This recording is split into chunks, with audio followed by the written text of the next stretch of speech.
ابلیس کی عرض داشت۔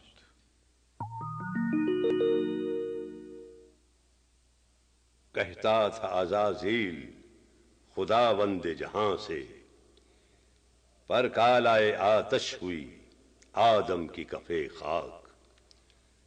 جاں لاغر و تن فرماؤ ملبوس بدن زیب، دل نزا کی حالت میں خرد پختہ و چالاک۔ ناپاک جسے کہتی تھی مشرق کی شریعت، مغرب کے فقیہوں کا یہ فتویٰ ہے کہ ہے پاک۔ تجھ کو نہیں معلوم کہ حوران بہشتی ویرانی جنت کے تصور سے ہیں غمناک۔